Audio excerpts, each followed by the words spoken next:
بسم اللہ الرحمن الرحیم۔ نفحۃ العرب کا پہلا باب ہے فی النثر، سبق نمبر 55 میں خوش آمدید۔ آج کے سبق کے اندر ہم ظرافت ادبیہ پڑھیں گے۔ عبارت دیکھ لیں۔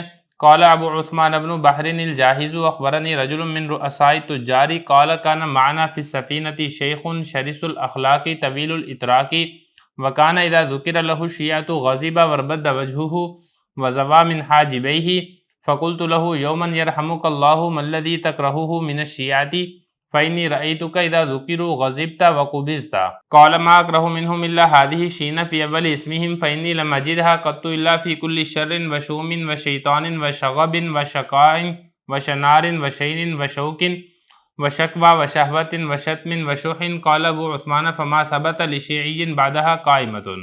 ترجمہ دیکھ لیں۔ ابو عثمان بن بحر جاحظ کہتے ہیں مجھے تاجروں میں سے ایک رئیس شخص نے خبر دی کہ ان کے ساتھ کشتی میں ایک بد اخلاق طویل خاموشی والا بوڑھا تھا، اور جب اس کے سامنے شیعہ کا تذکرہ ہوتا تو اسے غصہ آ جاتا اور اس کا چہرہ سرخ ہو جاتا اور وہ اپنی بھویں چڑھا لیتا۔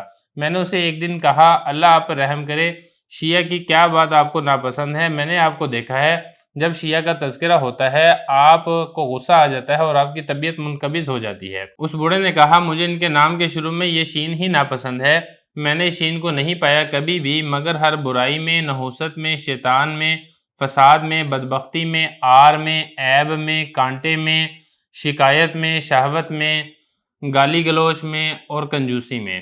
ابو عثمان کہتے ہیں اس کے بعد کسی شیعہ کا پاؤں نہ جما۔ عبارت تو ترجمہ ہو چکا ہے، اب چلتے ہیں اس کی لغوی صرفی تحقیق کی طرف۔ پہلا لفظ دیکھیں ظرافت، باب اس کا کروما یکرم آتا ہے، ظروفہ یظروفو، اس کا مطلب ہوتا ہے خوش طبع ہونا، دل لگی کرنا۔ آگے لفظ دیکھیں رؤساء، یہ رئیس کی جمع ہے، امیر آدمی کو کہا جاتا ہے، تجار یہ تاجر کی جمع ہے۔ اس کے بعد آگے لفظ دیکھیں شرس، شرسہ یشرسو، اس کا مطلب ہوتا ہے برے اخلاق والا ہونا۔ آگے لفظ دیکھیں الاتراک، اترکا یترکو اتراک، باب اس کا افعال آتا ہے اور اس کا معنی ہوتا ہے سر کا جھکانا۔ آگے لفظ دیکھیں غضبہ، غضب یغضب، اس کا مطلب ہوتا ہے غصہ ہونا۔ اس کے بعد آگے لفظ دیکھیں اربدہ، اربدہ یربدو اربداد، باب اس کا افعلال آتا ہے اور اس کا معنی ہوتا ہے سرخ ہونا۔ آگے لفظ دیکھیں زوا، زوا یزوی، باب اس کا ضرب یضرب ہوتا ہے اور اس کا مطلب ہوتا ہے بھوؤں کا چڑھانا۔ اور یہ جو حاجب ہے، یہ حاجب کہتے ہیں ایک بھوئیں کو یا ایک ابرو کو، اور اسی کی تثنیہ آتی ہے حاجبانی، اور اس کی یہ حالت جری ہے حاجبینی۔ جب اس کی اضافت کی گئی حاضمیر کی طرف تو آخر سے نون تثنیہ کو حذف کر دیا گیا۔ رحیم یرحم، باب اس کا سمیع یسمع ہوتا ہے اور اس کا معنی ہوتا ہے رحم کرنا۔ آگے لفظ دیکھیں قبضتا، قابضہ یقبضو، باب اس کا ضرب یضرب ہوتا ہے اور اس کا معنی ہوتا ہے سمیٹنا۔ اس کے بعد آگے لفظ دیکھیں شر، برائی کو کہا جاتا ہے، اس کی جمع شرور آتی ہے۔ اس کے بعد آگے ہے شوم، شاؤما یشؤمو، باب اس کا کروما یکرم آتا ہے اور اس کا معنی ہوتا ہے منحوس ہونا۔ شیطان، شیطان کو کہا جاتا ہے، اس کی جمع شیاطین آتی ہے۔ اور آگے ہے شغب، شاغبہ یشغبو، باب اس کا سمیع یسمع ہوتا ہے اور اس کا معنی ہوتا ہے فساد مچانا۔ آگے لفظ دیکھیں شقا، باب اس کا بھی سمیع آتا ہے شقا یشقا اور اس کا معنی ہوتا ہے بدبخت ہونا۔ اور اس کے بعد آگے ہے شنار، شنار یہ عیب کو کہا جاتا ہے۔ اور آگے ہے شین، شانہ یشین شینن، باب اس کا ضربہ یضرب ہوتا ہے اور اس کا مطلب ہوتا ہے عیبدار ہونا۔ ایک لفظ یہاں پہ رہ گیا ہے وہ ہے شرر، یہ چنگاریوں کو کہا جاتا ہے، اس کی جمع شرارہ آتی ہے۔ اس کے بعد آگے لفظ دیکھیں شوک، کانٹے کو کہا جاتا ہے، اس کی جمع اشواک آتی ہے۔ آگے ہے شکوہ، اس کی جمع شکاوی آتی ہے، یہ شکایت کو کہا جاتا ہے۔ شتم، گالی گلوچ کو کہا جاتا ہے۔ آگے ہے شح، باب اس کا سمیع یسمع ہوتا ہے، شح یشحو، اس کا مطلب ہوتا ہے کنجوس اور بخیل ہونا۔ اس کے بعد آگے ہے قائمہ، اس کی جمع قوائم آتی ہے، ٹانگ کو اور پاؤں کو کہا جاتا ہے۔ عبارت ترجمہ لغوی صرفی تحقیق کے بعد اب چلتے ہیں اس کی تشریح کی طرف۔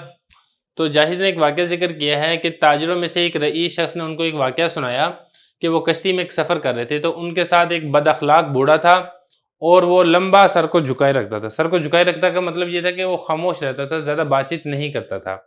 لیکن ایسا ہوتا تھا کہ جب بھی کشتی کے اندر شیعہ کے بارے میں تذکرہ کیا جاتا تھا تو اس کو غصہ آ جاتا تھا، غصہ آ جاتا تھا، اس کا چہرہ سرخ ہو جاتا تھا اور وہ جو اپنی بھویں تھی وہ چڑھا لیتا تھا، یعنی اس کے چہرے کے اوپر بل پڑ جاتے تھے۔ تو میں نے اسے ایک دن پوچھا کہ اللہ پہ رحم کرے، آپ شیعہ سے اتنی نفرت کیوں کرتے ہیں؟ کیونکہ میں نے آپ کو دیکھا ہے کہ جب بھی شیعہ کا تذکرہ ہوتا ہے تو آپ کو غصہ آ جاتا ہے اور آپ کی طبیعت منقبض ہو جاتی ہے۔